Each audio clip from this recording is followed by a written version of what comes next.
வணக்கம். பெரம்பூரோட வரலாறை பார்த்த பிறகு இந்த எபிசோடில் சென்னை 600012 அதாவது பட்டாளம் புளியந்தோப்பு இந்த பகுதியோட வரலாறை பார்க்கலாம் வாங்க.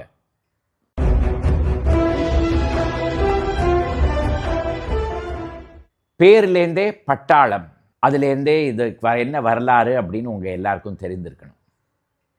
கிழக்கிந்திய கம்பெனியோடைய இராணுவ படைக்கும் இந்த பகுதிக்கும் ஒரு நெருங்கிய தொடர்பு. ஆனால் அதுக்கு முன்னாடி பின்கோட் வரிசை அப்படிங்கிறதுனால இந்த பகுதியில் எந்த போஸ்ட் ஆஃபீஸ் எல்லாம் இருக்குது அப்படிங்கிறத பார்க்க வேண்டாமா? புளியந்தோப்பில் ஒரு போஸ்ட் ஆஃபீஸ், பெரம்பூர் பேரக்ஸ் அப்படின்னு ஒரு போஸ்ட் ஆஃபீஸ், வெங்கடேசபுரம் அப்படின்னு ஒரு போஸ்ட் ஆஃபீஸ்.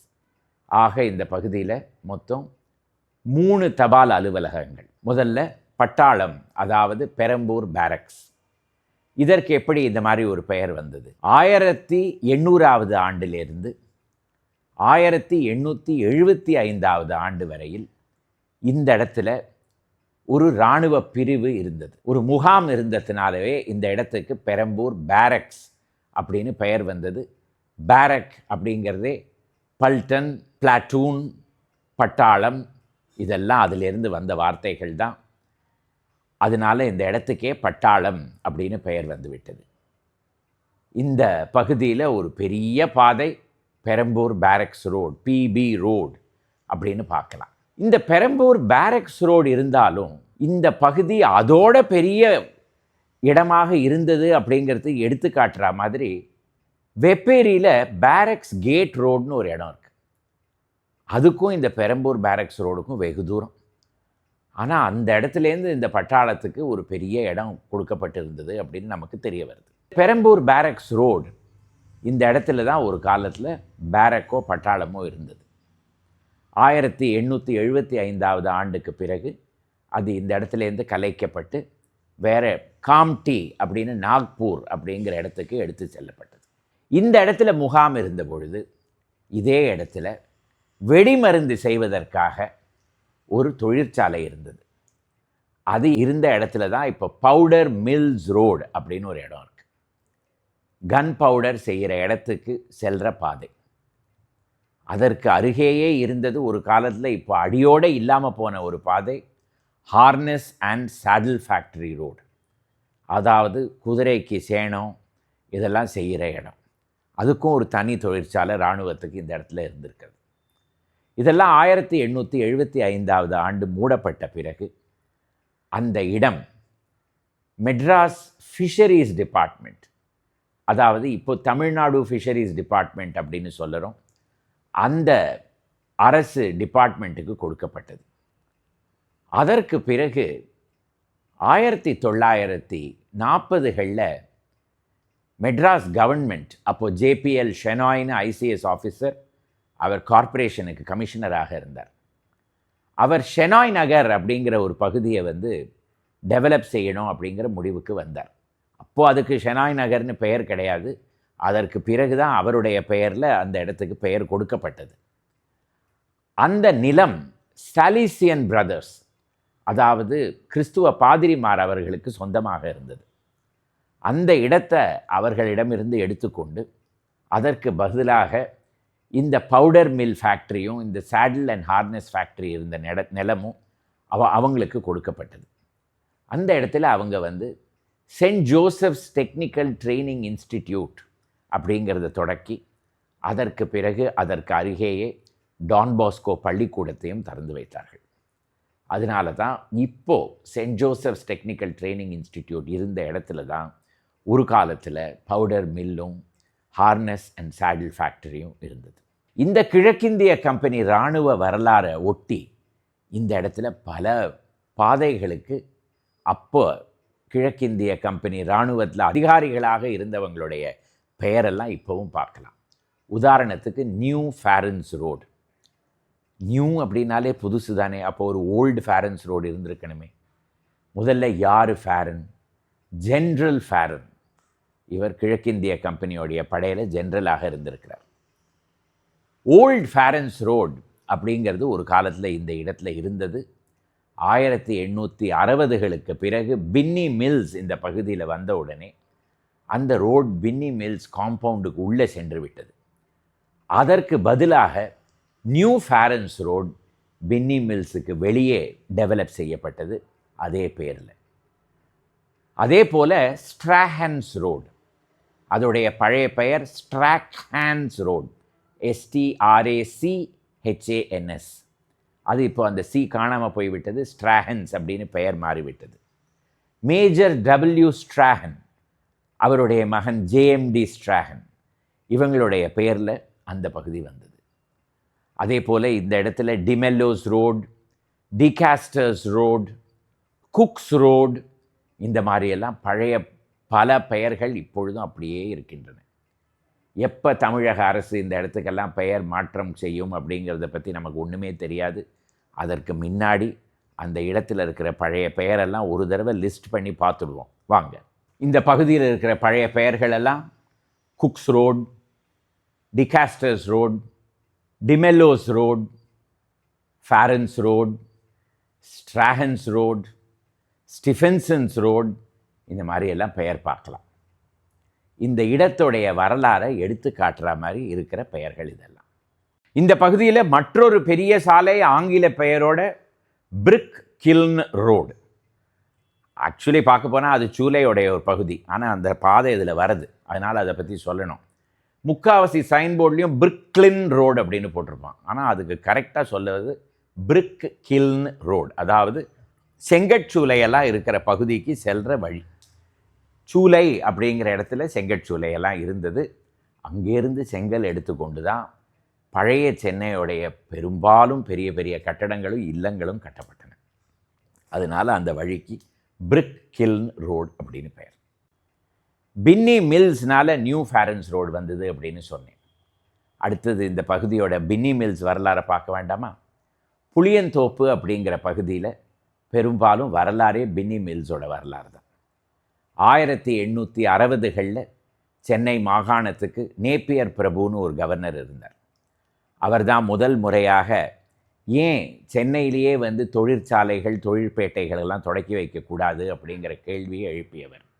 எல்லாவற்றிற்கும் இங்கிலாந்துலேருந்து இறக்குமதி செய்யணுமா, இங்கேயே துணி செய்கிற ஃபேக்ட்ரி எல்லாம் தொடக்கி வைக்கலாமே அப்படின்னு கேட்டபொழுது, அப்போது பின்னி நிறுவனம் முன் இங்கே இருந்த சில குஜராத்திகள், கோகுல்தாஸ் ஜம்னாதாஸ், குஷல்தாஸ் சதுர்புஜதாஸ், இந்த மாதிரி குடும்பங்களோட உதவியை எடுத்துக்கொண்டு முதல்ல பக்கிங்ஹாம் மில், அதற்கு பிறகு கர்நாடிக் மில், இந்த 2 மில்களையும் திறந்து வைத்தார்கள் புளியந்தோப்பு அப்படிங்கிற பகுதியில். நாளடைவில், அதாவது 1925, 26 இந்த மாதிரி வருடங்கள்லாம் நீங்கள் நம்ப மாட்டீங்க, பின்னி மில்ல மொத்தம் 20,000 பேர் வேலை செஞ்சு கொண்டிருந்தாங்க. எப்படி இருந்திருக்கும் அந்த இடம்? அந்த 2 மில்லுலேயும் வேலை செய்கிறவங்களுக்காக 3 கிராமங்கள், ஊழியர் கிராமங்கள் திறக்கப்பட்டது. ஒன்று பேர் பின்னி வில்லேஜ், ஒன்று பேர் அலெக்சாண்டர் வில்லேஜ், ஒன்று பேர் பெல்வெடேர் வில்லேஜ். இது ஊழியர்களுக்காக திறந்து வைத்திருக்கலாம். அதிகாரிங்களுக்கு Buckingham gardens and Carnatic gardens. ஆங்கில அதிகாரிகள் இருந்தாங்கன்னா அவங்களுக்கு கிளப் இல்லாமல் இருக்கவே முடியாது. அதனால கான் பக் கிளப், அதாவது பக்கிங்ஹாம் கர்நாடிக், அந்த 2 பெயரையும் வைத்துக்கொண்டு கான் பக் கிளப். அதே போல் மதிய வேளையில் கம்பெனி அதிகாரிகள், கம்பெனி ஊழியர்கள் எல்லாம் விளையாடுவதற்காக ஒரு பெரிய கிரிக்கெட் கிரவுண்ட், அதற்கு ஹாக் ஃபீல்டு அப்படின்னு பெயர். இப்போ அது வெறும் புல்லும் புதருமாக இருக்கிற ஒரு இடம், மண்டி கிடக்கிற ஒரு இடம், ஸ்டேட் பேங்க்குக்கு சொந்தமாக இருக்கிறது. பக்கிங்ஹாம் கார்டன்ஸ் இருந்த இடம் கூட தெரியல இப்போ. கான்பக் கிளப் இருந்த இடம் கூட இப்போ தெரியாது. ஆனால் கர்நாடிக் கார்டன்ஸ் இப்போவும் இருக்குது. ஸ்டேட் பேங்க் ஆஃப் இந்தியாவோட ட்ரைனிங் சென்டர், அதுதான் இப்போது கர்நாடிக் கார்டன்ஸில் இருக்கிற இடம். பக்கிங்ஹாம் அண்ட் கர்நாடிக் மில்ஸ் ஒரு காலத்தில் மெட்ராஸ் நகரத்துக்கும், மெட்ராஸ் பிரசிடென்சிக்கும், தமிழ்நாட்டுக்கும் ஒரு பெரிய ஒரு தொழிற்சாலையாகவே இருந்தது. 2வது உலகப் போரும் பொழுது ஆங்கில இராணுவத்துக்கே இந்த இடத்துலேருந்து தான் யூனிஃபார்ம் எல்லாம் ஏற்றுமதி செய்து கொண்டிருந்தாங்க. அந்த கம்பெனியோடைய டைரக்டர்ஸ் வசிப்பதற்காக டெவலப் செய்யப்பட்ட பகுதி முதல்ல பின்னி கார்டன்ஸ் அப்படிங்கிற போயஸ் கார்டன்ஸ், அதற்கு பிறகு போட் கிளப் ஏரியா. இப்போவும் அந்த பின்னி டைரக்டர்ஸ் எல்லாம் இருந்த அந்த 6 பங்களான்னு நினைக்கிறேன். போட் கிளப் ரோடுக்கு போனீங்கன்னா இப்போவும் பார்க்கலாம். ரிவர் சைடு, காலரூன், Coromandel house, Kent house, Brindavan, இந்த மாதிரியெல்லாம் பெயர். அதில் பல இல்லங்கள் முருகப்பா குழுமத்துக்கு சொந்தமாக ஆகிவிட்டன. சிலதெல்லாம் இன்னும் பல தனியார் துறை நிறுவனங்களுடைய அதிகாரிகள் இருப்பதற்காக இல்லங்களாக மாறிவிட்டன. பின்னி மில்ஸ் 20,000 பேர் வேலை செஞ்சதுனால இந்தியாவுடைய லேபர் ஹிஸ்ட்ரி, அதாவது ஊழியர்களுடைய போராட்டம், தொழிலாளிகள் போராட்டத்துடைய வரலாறுக்கு பின்னி மில்ஸுக்கு ஒரு பெரிய பங்கு உண்டு. 1918 ஆண்டு இதே ஸ்ட்ராஹன்ஸ் ரோடில் தான் இந்தியாவுடைய முதல் பதிவு செய்யப்பட்ட தொழிலாளிகள் சங்கம். முதல் சங்கம் கிடையாது, முதல் சங்கமெல்லாம் குஜராத், மகாராஷ்டிரா அந்த மாதிரி இடத்துலலாம் வந்தது. ஆனால் பதிவு செய்யப்பட்ட சங்கம் அப்படிங்கிறது இந்தியாவுடைய முதல் சங்கம், த மெட்ராஸ் லேபர் யூனியன், 1918 ஆண்டு. மதிய வேளையில் இந்த பின்னி மில்ஸில் பணி செஞ்சிட்டு இருந்தவங்கள்லாம் உணவு உட்கொண்ட பிறகு என்ன செய்வாங்க? இந்த காலத்தில் செல்ஃபோனில் இப்படி வந்து அடுத்தது என்ன வருது அப்படிங்கிறது ஸ்க்ரோல் பண்ணிகிட்டே இருப்பாங்க. அந்த காலத்தில் பஜனை கூடங்கள் பெரம்பூரில் நிறைய இருந்தது. வெங்கடேஷ குணாமிருதாபிவர்ஷினி சபா அப்படின்னு ஒரு பஜனை கூடம். அதை நடத்தி கொண்டு வந்த 2 பெயர் வெங்கட ராமானுஜலு நாயுடு, செல்வபதி செட்டியார். இவங்க 2 பேரும் அதை நடத்தி கொண்டு இருக்கும் பொழுது ஒரு நாள் பின்னி மில்ஸ்லேருந்து வந்த தொழிலாளிகள் எப்படி அவர்களுக்கு வந்து ஞாயிற்றுக்கிழமை விடுமுறை கிடையாது, ஒரு நாளைக்கு 10-12 மணி நேரம் எல்லாம் பணி செய்ய வேண்டும் அப்படியெல்லாம் பேசி கொண்டிருந்ததை கேட்டு ஆனி பெசன்ட் அம்மையாரிடம் சென்று முதல் முறையாக பின்னி மில்ஸில் ஒரு தொழிலாளிகள் சங்கம், ஒரு லேபர் யூனியனை தொடக்கி வைத்தார்கள். அதனால தான் மெட்ராஸ் லேபர் யூனியன் வந்தது. அதற்கு பிறகு வேலை நிறுத்தமெல்லாம் நடந்தது. இந்த 20,000 வேலை செய்பவர்கள் இருந்தார்கள்னா அரசியல் கட்சிகளெல்லாம் உடனே வந்திருக்குமே. இந்த காலத்தில் எப்படி வந்து சினிமாவில் இறங்கினாதான் அரசியலில் வெற்றி காண முடியுமோ, அந்த காலத்தில் பின்னியோட யூனியன், சிம்சனோட யூனியன் இந்த இடத்துலலாம் இறங்கினாதான் வெற்றி காண முடியும் அரசியலில். மகாத்மா காந்தியிலேருந்து, தணிகாச்சலம் செட்டியார்லேருந்து, ராஜா ஆஃப் பானகல்லேருந்து எல்லாருமே இந்த பின்னி மில்ஸோட பிரச்சனைகளுக்கு சமரசம் செய்வதற்காக வந்திருக்காங்க. ஒரு ப்ரெஸ்டீஜ் இஷ்யூ, பின்னி மில்ஸில் ஸ்ட்ரைக் வந்ததுன்னா அதை எப்படி கண்ட்ரோல் பண்ணணும் அப்படிங்கிறது. அப்படியெல்லாம் ஒரு பெரிய வரலாறு பின்னி மில்ஸுக்கு உண்டு. ஆனால் 1970களுக்கு பிறகு பின்னி மில்ஸோடைய பெயர் மிகவும் கெட்டு போய்விட்டது. அதை சொந்தக்காரர்களாக இருந்த இன்ச்கேப் அண்ட் கம்பெனி, இங்கிலாந்தில் இருந்த ஒரு குரூப், அவங்க எதற்காக இந்தியாவில் இருக்கிற கம்பெனியில் நம்ம பணம் செலவழிக்க வேண்டும் அப்படிங்கிற கேள்வி கேட்டு புது மெஷினரியெல்லாம் கொண்டு வரதையே நிறுத்திவிட்டாங்க. அதற்கு பிறகு 1980களில் இந்த பக்கிங்ஹாம் மில்லுக்கும் கர்நாடிக் மில்லுக்கும் நடுவில் இருக்கிற அந்த ஓட்டேரி நாலா அப்படிங்கிற ஒரு கால்வாய், பெரிய மழை பெஞ்சு பெரிய வெள்ளம் வந்து பின்னி மில்ஸ்குள்ளெல்லாம் தண்ணி புகுந்து மெஷினரி எல்லாம் கெட்டு போய்விட்டது. அதற்கு பிறகு பின்னி மில்ஸ் மூடப்பட்டது. அதில் பணிபுரிந்து கொண்டிருந்தவங்களுடைய அந்த தொழிலாளிகளுடைய அவங்களுக்கு சேர வேண்டிய பணத்தெல்லாம் கோரி பல வழக்குகள் தொடர்ந்தது, நடந்து கொண்டே இருந்தது. ஏதாவது தீர்ப்பு வந்ததான்னு கூட எனக்கு தெரியாது. ஆனால் இப்போது பின்னி மில்ஸ் இருந்த இடமெல்லாம் ரியல் எஸ்டேட்டாக மாறிவிட்டது. ஆனாலும் இப்போவும் நீங்கள் அந்த பகுதிக்கு போய் பார்த்தீங்கன்னா பின்னி ஒர்க்கர்ஸ் யூனியனோட கட்டடம், மெட்ராஸ் லேபர் யூனியனோட கட்டடம் மிகவும் மோசமான நிலையில், அதுக்கு மேலெல்லாம் பெரிய பெரிய ஆலமரம்லாம் வளர்ந்து விட்டது. அது அப்படியே இருக்குது. அதே போல் வெங்கட் ராமானுஜா பார்க் அப்படின்னு ஒரு பார்க் அந்த வெங்கட் ராமானுஜு நாயுடு அவருடைய பெயரில் இருக்குது. செல்வபதி செட்டியார் பெயரில் ஒரு பூங்கா இருக்குது. பட்டாளம் கிளாக் டவர் இருக்குது. அந்த மணிக்கூண்டு வந்து பின்னி ஊழியர்கள் அந்த லேபர் யூனியனுடைய நினைவு கூறுவதற்காக எழுப்பப்பட்ட ஒரு கிளாக் டவர், அதுவும் அப்படியே இருக்குது.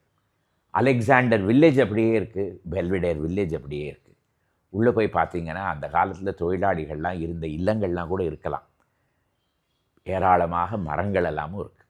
அதுதான் பழைய பின்னியோடைய வரலாறு. இந்த பின்னியில் ஏகப்பட்ட தொழிலாளிகள் இருந்ததுனால அவங்களுக்காக சினிமா தியேட்டர்ஸ் 2 ஸ்ட்ராஹன்ஸ் ரோடில் உண்டு.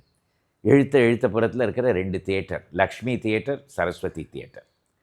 அந்த தியேட்டருக்கெலாம் பணக்காரங்கள்லாம் போகவே மாட்டாங்க. அதுக்கு எடுத்துக்காட்டு மாதிரி கார்லாம் நிறுத்துறதுக்கு வசதியே கிடையாது இந்த 2 தியேட்டர்லேயும். தெருவிலேயே புக்கிங் பாக்ஸ் ஆஃபீஸ், நின்று டிக்கெட் வாங்கி உள்ளே போயிடலாம். அந்த மாதிரி இந்த சென்னை 12 அப்படிங்கிற பகுதிக்கு ஒரு லிமிட்டே இல்லையோ அப்படின்னு நமக்கு தோணும். ஏன்னா ஒரு பக்கம் பக்கிங்ஹாம் கால்வாய், பேசின் பிரிட்ஜ், எலிஃபெண்ட்ஸ் கேட், அதாவது யானை கவுனி, அதெல்லாமும் சென்னை 12 தான் இருக்குது. எலிஃபெண்ட்ஸ் கேட் ரோடு அப்படிங்கிற பெயர் எப்படி வந்தது? ஒரு காலத்தில் நான் இதை முன்னாடியே சொல்லியிருக்கேன். ஜார்ஜ் டவுன், அதாவது சென்னை 1 சுற்றி ஒரு பெரிய கோட்டை மதில் சுவர் இருந்தது. அதிலேருந்து வெளியில் வர ஒரு கேட்டுக்கு பெயர் எலிஃபெண்ட்ஸ் கேட். அந்த கேட் இருந்ததுனால தான் அந்த இடத்துக்கு எலிஃபெண்ட்ஸ் கேட்னு பெயர். பேசின் பிரிட்ஜ் அப்படிங்கிற பெயர் எப்படி வந்தது?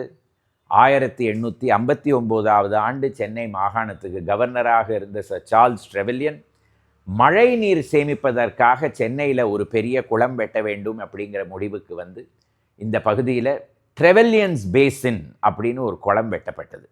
குளம் இப்போ கிடையாது, ட்ரெவெல்யனோட பெயரையும் மறந்து போய்விட்டோம். ஆனால் அந்த பகுதிக்கு என்னவோ பேசின் அப்படின்னு பெயர். அதே போல் இந்த இடத்துல Maddox road, general Collins road அப்படின்னு 2 பகுதிகள்.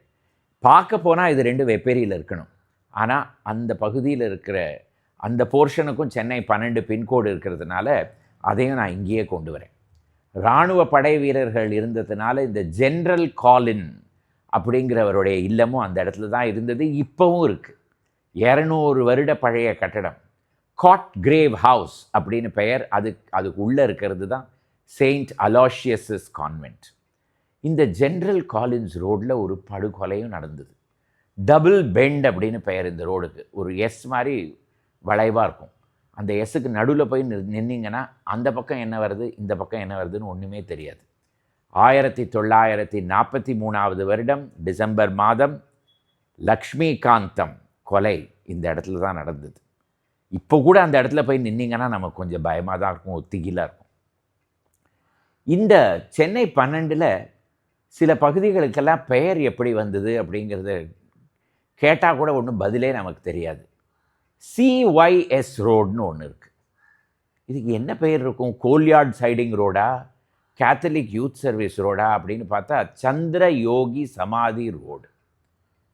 யார் சந்திர யோகி, எங்கே அவருடைய சமாதி அப்படிங்கெல்லாம் பார்த்தோன்னா ஒன்றுத்துக்கும் பதிலே இல்லை. எல்லாம் ரியல் எஸ்டேட்டாக மாறி ஃப்ளாட்டெல்லாம் மாறிடுச்சு. சமாதி எங்கே இருக்கோ, யோகி எங்கே இருக்காரோ, சந்திர யோகி யாரோ ஒருத்தருக்கும் ஒன்றும் தெரியல. அதே போல் தசமஹான் அப்படின்னு பெயர் பார்க்கலாம். இதோடைய கரெக்ட் பெயர் தாதா ஷா மக்கான், ஒரு இஸ்லாமிய பீர்.